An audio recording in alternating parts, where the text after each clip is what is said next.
Hi, welcome to the first episode of The Future of Assessment. This is a co-produced with FE News and NCFE, and this is episode 1. We're going to be looking at innovation in assessment. My name is Gavin O'Mara. I'm the CEO and founder of FE News, and today we've got such a really cool lineup of guests. All of them are absolute experts in their field around innovation in assessment. With my co-anchor today is Janine Oliver, who is Head of Assessment and Innovation at NCFE. Janine, how are you?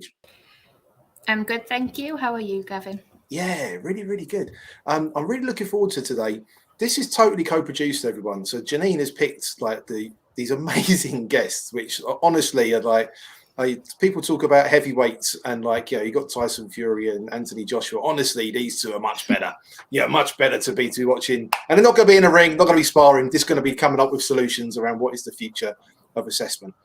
Janine, I wanted to talk a couple of things today, but first of all, we're going to investigate the new really exciting fund that you've got, which I know is getting a lot of traction. When we had the article that you wrote for us on FE News, honestly, I had so many people reaching out about, I want to find out more about this. So this is why I think today was a really good one to be rolling this out and to explore that more. I know it's going really well. But before we go to it, can we scale back a bit? What does real innovation in assessment mean, and why is it important? And I think that'd be really good to start there, and then we can sort of build everything up from there, really. Yeah, no problem. So I think it probably means different things to different people. For me personally, it is about continually evolving and looking at new ways to improve the things that we're doing and the way that we're doing it. And I think particularly within assessment, for decades, we've had a system that always operates in the same way. And we've seen small pockets of innovation, particularly in the on-programme side of education. And what we want to do is really make sure that we're pulling that into assessment as well, and really supporting learners to understand the purpose and value of assessment and use assessment that is within the context of what they're doing. And what I mean by that is that we are continually evolving our assessment methods, the methodologies we use, the technology that we use, to be in line with what our learners, particularly when we're working within vocational and technical education, are going to be using when they join the workforce. So they're really prepared, not just from an occupational competency perspective, but also from the environment, from the types of technologies and assessments that they're going to continue to use when they're in the workforce as well. So because assessment for me isn't just about an assessment of the learning program, it's about how you take the core purpose of assessment and use that to fundamentally continue forward and make decisions throughout your entire life. And at the moment, for me, that's still very disjointed. So assessment and innovation for me is partly about the technology, finding new approaches, but also about really bringing assessment into the focus of every learner and making sure that they understand the value and purpose and how to use that for the better and to improve their outcomes. Yeah, that's cool. Can we talk about the new innovation fund? It's a £1 million fund, and what is the focus around it? So you've just sort of highlighted. I'm sure it's going to be covering 90% of that, really. But what is the focus of the fund, and how can people get involved? Yeah. So we wanted to establish the Assessment Innovation Fund because at NCFE we recognise 100% that we are going to have to collaborate with other like-minded individuals and organisations, not just within education, but also much wider than that as well. And we thought or felt at the time that the best way to do that was to open up an innovation fund where people could apply and put forward ideas that really would add value to that assessment journey. We are looking to fund things that assessment across the entire end-to-end learner journey. So at NCFE, we've started to build out and not just look at that kind of initial assessment and diagnostic bit or the summative assessment bit at the end that we're typically known for as an awarding organisation, an endpoint assessment organisation, but to really look at what points of the learner's journey, even before they make a decision about where they want to go and what program of learning is right for them, how do we bring assessment or the right type of assessment into their mind and give them the tools that they need to then make an informed decision. So we're looking at any type of assessment or the use of connecting data across that learner journey and how that can be used to innovate within assessment, but much more importantly, add value to our learners and other stakeholders involved in the learner journey as well. And I know it's going really, really well. Just a couple of questions that people would probably want to ask if they could ask you in person. They probably want to know.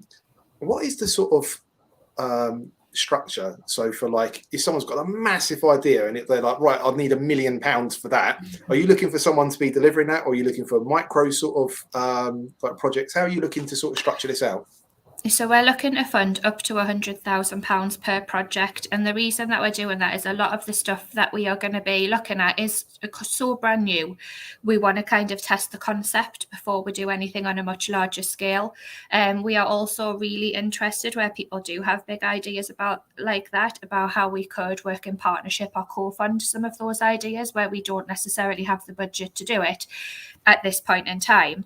But we felt that if we to use our £1 million in the best way, we wanted to see as many ideas as we possibly could. So we capped it for this year at £100,000 per innovation. That sounds cool. Talking about ideas, can I bring in our guests? So we've got two amazing guests.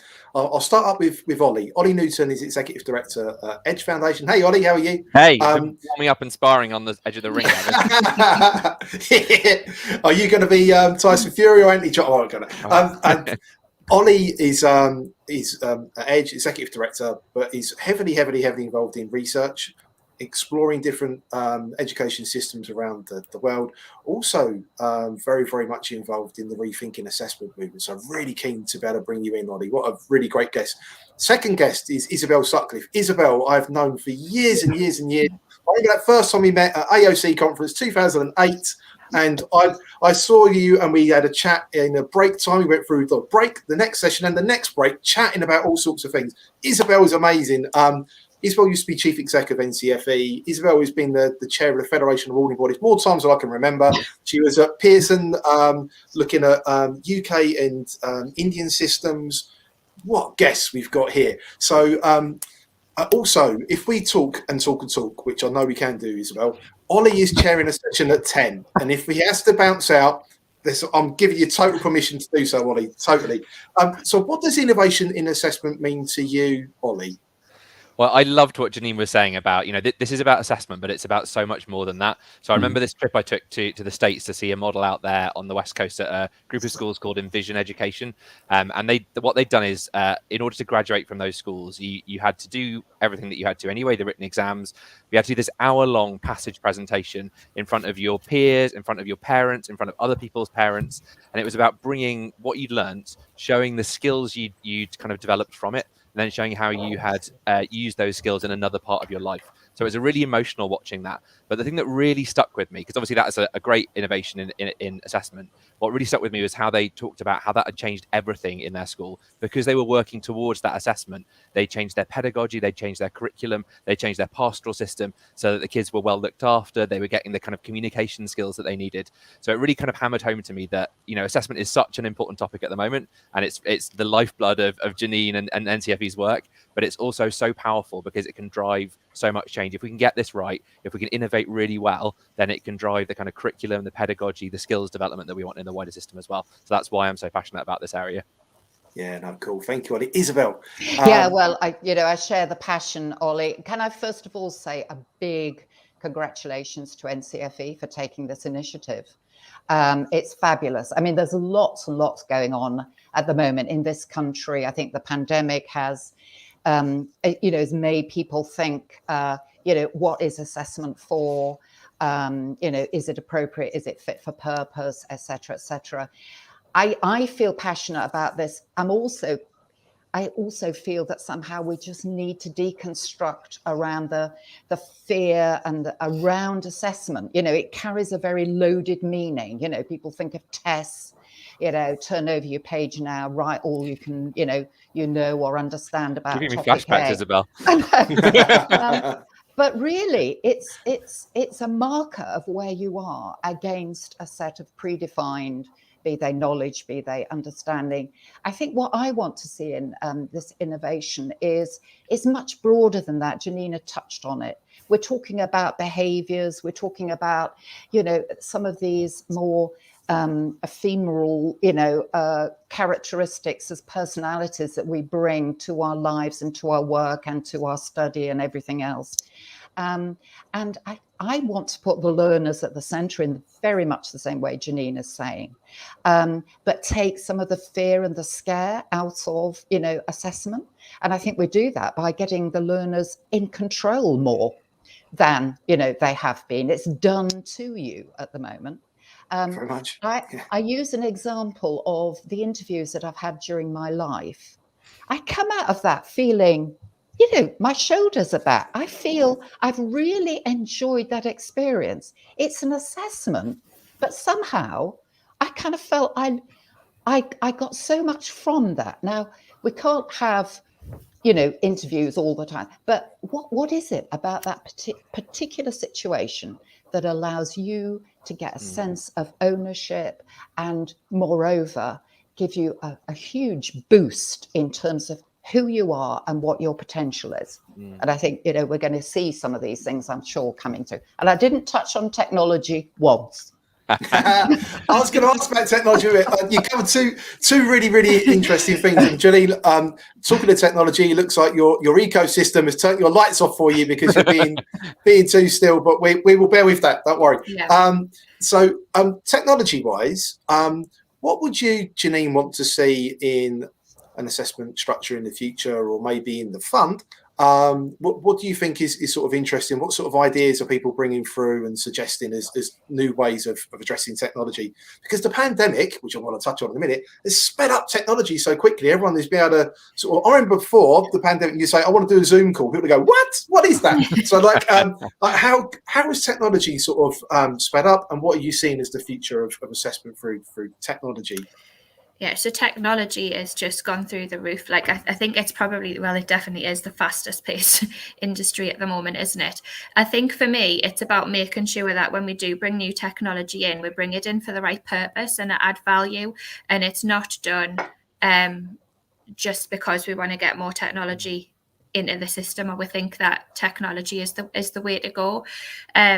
We've seen a lot of really good, great actually examples of where technology, when it's used really effectively and it's used for a specific purpose, can improve not just the experience of the learner, but also give teachers and educators the time back that they need to really focus their attention where they need to focus their attention, which is supporting that learner development strategies that help to move that learner forward and to grow.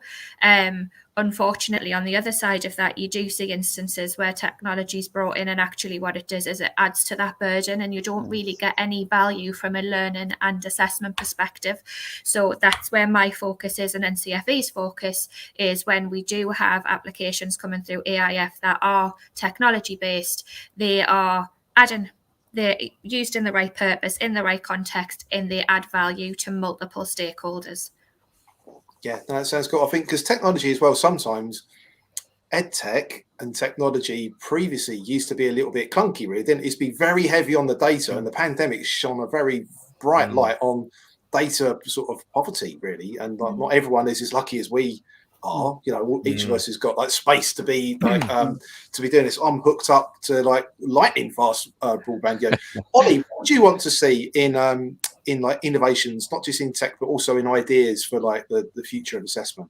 Yeah, I love that point of Janine's there about the kind of technology needing to support, but maybe not drive. We've all seen those smart boards hanging around in the corners of classrooms not getting used because they were the new thing, but we didn't do it because the pedagogy was driving it. We did it because we wanted to say we've got a whiteboard in every room. So I think that's super important. And just to reflect back on one of the things that Isabel was saying about interviews, I think one of the things we want to do is reclaim some of the language in this place. So the word rigorous is one of my favorites, which at the moment it seems to mean it's just be code for more written exams. But what could be more rigorous than those interviews that Isabel was mentioning from her career, than standing in front of an audience? Those things are really important. I guess what I'm looking for is some of the things that maybe are low tech but really easy to scale. Some of the things that actually are really reliable, interviews is a great example, passage presentations, building a portfolio, having those real life projects. Those are the kind of things that maybe can be enhanced by technology, but actually they've been around for a while. We know from our own careers that they're really important.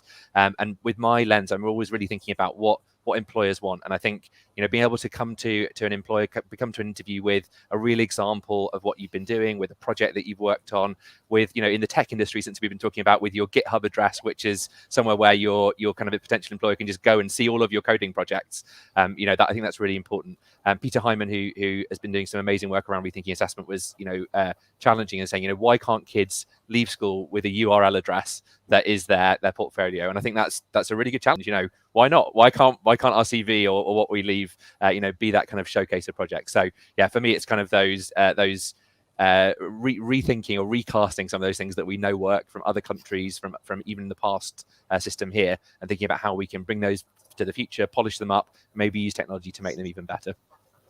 Yeah, Isabel, any views? Yeah, no, I mean, I completely echo. I'm minded, though. Sorry, this is one of the perhaps a benefit of being in the system for as long as I have been in the system. We had this great thing about records of achievement, capturing, the learner at the time, the roundedness of an individual's set of achievements, not just, academic or results of tests or whatever, but, any other things are going. But of course, employers just put them to one side, because the reality is they just simply don't have the time. Now, technology, I use that as an illustration. I think it's a great idea, this idea of having a URL or whatever, but not a but, it's and let's prepare for that. Let's ensure that wherever technology being used in those ways is absolutely excellent, but I think it's being very clear upstream about what it is that we're intending. And if I'm going back to assessment, we're essentially measuring one way or the other around skills, behaviors, knowledge, understanding. Think about creative ways of that measuring. Is technology there? Can we collate it all? But just then ensure that those end users, be the employers, HEI, admissions, are, part of the journey too. Otherwise, we're in danger again of, and I don't think it will happen with technology, because we're talking, and particularly young people coming through. I mean, they'll be thinking, why aren't we doing that now anyway? So I know that I'm an old fogey in terms of, because I'm still adapting and doing my best. But it is just thinking about its impact in the wider, the wider environment, the use thereof. And that's the last thing I'll talk about, going back to records of achievement.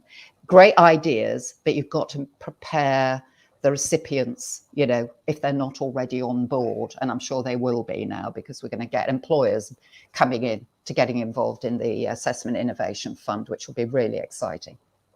I think that's a really, really, really good point, because currency of qualification, really, and currency of assessment, isn't it, really? So how do we ensure that employers value the assessment process? How do we ensure that learners value it? Parents as well, if we're talking to people of a certain age. How do we go about doing that? Because if we're talking about really looking at what the future of assessment is, how do we also make sure, Ollie, that it's rigorous? Do you know what I mean? And that it's not like just loads of exams. Do you know what I mean? Like, how do you make sure that it's got value? Do you know what I mean? Whilst we're doing something new.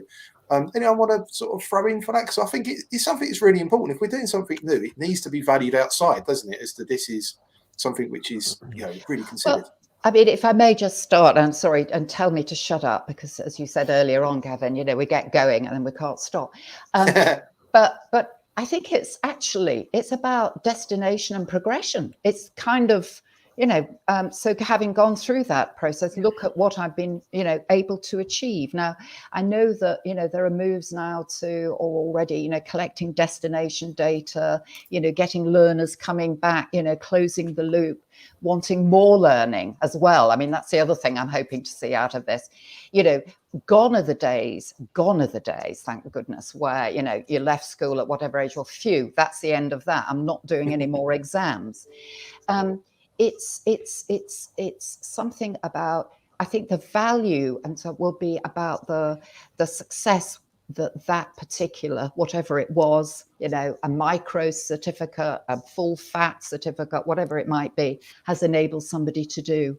And the more that we're gathering those sort of the feedback and so on, it builds into the system. It won't happen overnight. And we've still got this issue about VTQs versus GQs, have we not? Yeah. Yeah, just to add to that's really important. And I think just on that point about kind of what happens next, I think, we do this work at the Edge Foundation around kind of skills shortages in the economy, understanding what employers need, kind of collating that information that UKCES once did. And one of the things that employers just tell us time and time again, as you well know, like it's not just those exam results they're looking for. They're looking for those skills. They're looking for the behaviors. It's the classic ones we all know. It's communication. It's team working, problem solving. If we can be getting those in, that's what employers are directly asking the system for. So that's definitely going to help. I loved what Isabel said about destinations, and we're doing some really exciting work with the National Foundation for Education Research at the moment that we published before the end of the year, looking at digging a bit deeper into that incredibly rich Leo data set of destinations to look not just a year after, which is what the published figures do, but up to 5 years afterwards to think how schools, how colleges are preparing people. And that's not about us creating a new accountability system. It's about us allowing schools and colleges to get hold of their own data to really look at that and help them to think about how careers is working, how their mix of qualifications is working. And I think there's also a really important point here, which is that so often we're told that vocational can learn stuff from the academic side. Well, actually, hey, it's time to reverse that, because there's some amazing practice in the vocational side here, which we could then bring into. So, in apprenticeship assessments, in vocational assessments for years, we've been doing practicals, we've been doing portfolios. How about we move that into the kind of GCSE space and think about, how we can influence the kind of academic stream with those approaches? And I think also the commercial world. So, yeah, sorry, Janine.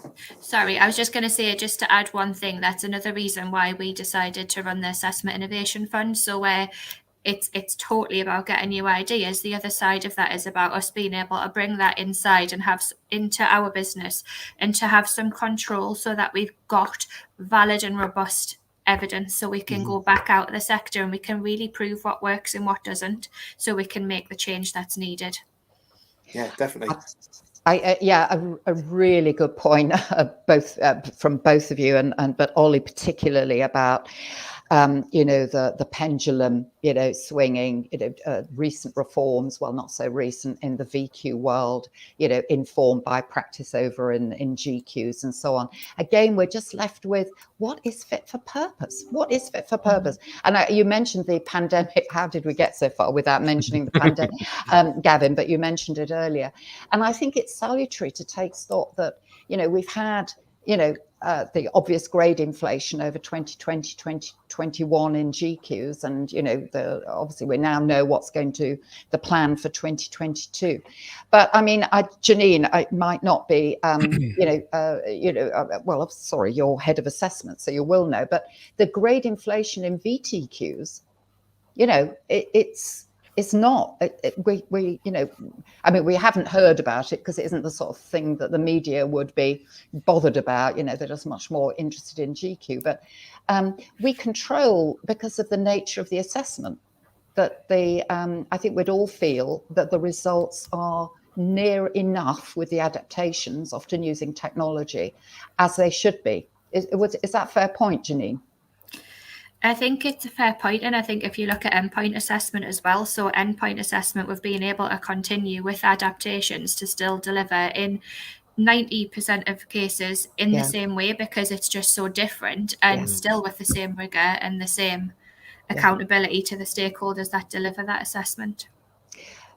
So I think a combination of the kind of evidence that you'll be collecting through the use of this fund and other AOs that, collecting, and the research that you're doing, Ollie, and there's all sorts of things coming up, isn't there? Pearson's doing something, AQA doing something around, assessment, which is great to see. But, in my career, I've never seen so many, things emerging and focusing and investing critically into, assessment generally. As long as we get some joined upness between all of these initiatives, that's another thing we need to think of. We're looking to you, Gavin, because I think that's really important, that it's such a sharing, because we're all around the same thing. It's the mutual passion and interest in our learners at whatever age and stage and their, their future. Yes, I think there's a lot, and maybe this is something we could ask Fab to do, for example, to collect some intelligence from the VTQ market around the experience of 2021, and think about how that can also be fed into the system about different forms of assessment. That's kind of bread and butter stuff to us. Yeah, no, definitely. Sounds like a really good plan. You're listening, Tom and Rebecca, Isabel, is asking for audience. One thing I wanted to ask, and we're really getting close to it, we could talk forever, I knew this was going to happen, is the pandemic. Next week, we've got a session with Jessica and Jem around accessibility and inclusion. I don't want to be taken away from that, but I think it's really, really important to be thinking around the future of assessment, because for some people, the pandemic was actually a much better educational experience when they were actually remote than what they were on site. How can we sort of build that into place around the future of assessment? We can learn from that and move forward. And we just need to touch this really fast because, Ollie, you've got to go in a bit. So I didn't know if anyone wanted to sort of add anything to that at all, or... I think for me, it's about using that as a foundation and then continuing to build on that. What we don't want to do is take a step back when or if we ever get out of the pandemic or the effects of it. And it's certainly something that we're doing internally, is looking at the lessons that can be learned, the adaptations that have been put in place, the way that our customers and our learners have changed and adapted, and really trying to take the best of that as well as the things that didn't work as well and consider that in our future and moving forward.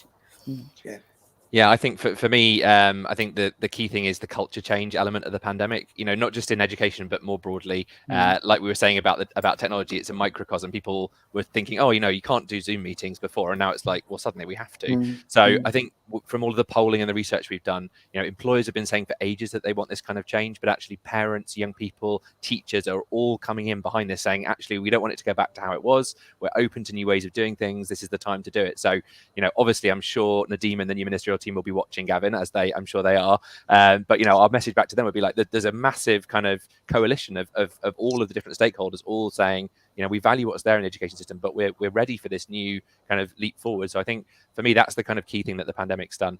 And just to pick up what Isabel was saying, I think it's great that there are so many groups that are involved in this area.